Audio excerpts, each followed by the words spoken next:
Cool. So yeah, I first started jiu-jitsu in 2013. I was actually at university at the time, and my roommate at university, he loved the UFC, and he was always trying to make me watch UFC. And I thought, I hate this wrestling, this jiu-jitsu. I didn't know what it was, right? And he said to me, if you come and train, you're gonna love it. You're gonna love it. So okay, I went to the gym with him, and we had to do a drill where I was in his closed guard, and I thought, this is so strange, you know, wearing a gi in someone's closed guard. It was really strange. Yeah. And he armbarred me. He armbarred me from the bottom. You know, it's a basic jiu-jitsu move, right? The armbar from the bottom. But I was like, oh, this is magic.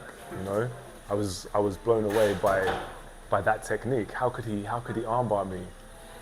And I was like, wow, I really enjoy this. So I started going to the gym. You know, it was my final year of university, so I didn't have a lot of time. But I used to train as much as possible. But I didn't really understand the physical requirements of jiu-jitsu, so I got injured a lot, and you know, I'd go to 2 classes and then I wouldn't go for 2 weeks. So you know, you never progress. You improve a little bit, then you lose it, and it was like that for the first few months. And then so that was 10 years ago, my first class. And actually, the guy that took me to that first class, he. Sufyan, who's one of my best friends, he actually just got his black belt last week. So, you know, from then, 10 years ago, when he took me to the gym for the first time, now he's got his black belt. So, congratulations, Suf. But yeah, so that's why I first started. It was in a gym called The Basement, just outside of London, in the UK, which is where I'm from. And you know, I finished university. I didn't really train, and then I went to do my master's degree. And is this too long? Yeah, too long. Sorry, all right. Okay. Can you tell me about your career in your BJJ life, or your medals or something? It's okay. Yeah. Okay, cool. So in terms of competition, you know, I've always tried to compete. As soon as I started training consistently, I wanted to compete, and so I moved to the US for my job, and so I was training in California. And you know, the jiu-jitsu scene out there is really, there's competitions all the time, right? Everywhere, there's a competition every weekend. So started competing, and you know, I had some success early on with, I would say lower to mid-level competitions, in the gi and no gi at white belt, and then when I got to blue belt, I started training a lot more seriously, training all the time.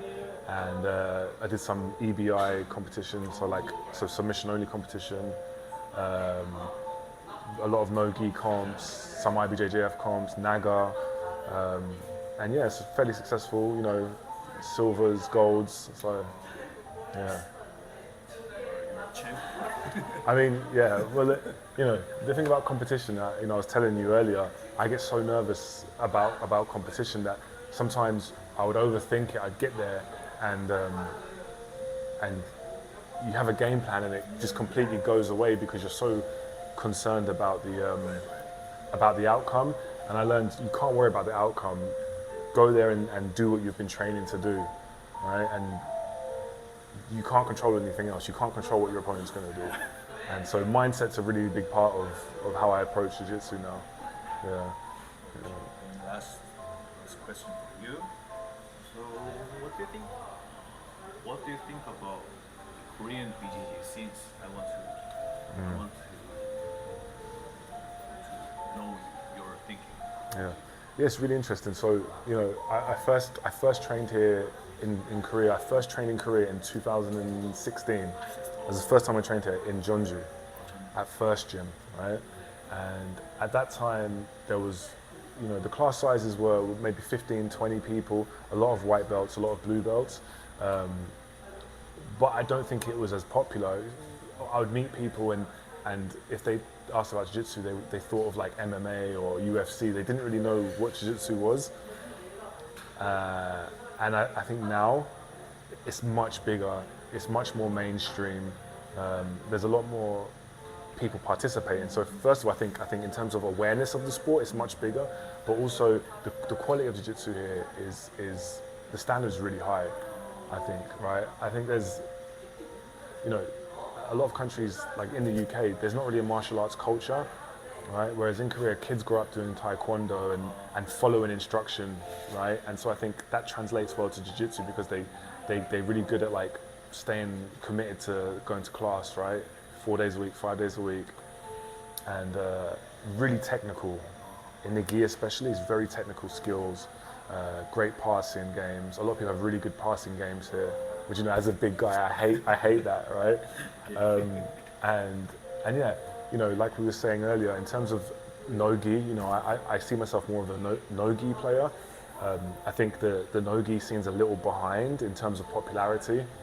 It's not so popular here, but the people that like no-gi, they really like it, and there's a really, really cool community of no-gi players here, like 10th Planet guys, you know, they're really trying to push the sport, so yeah, it's really good.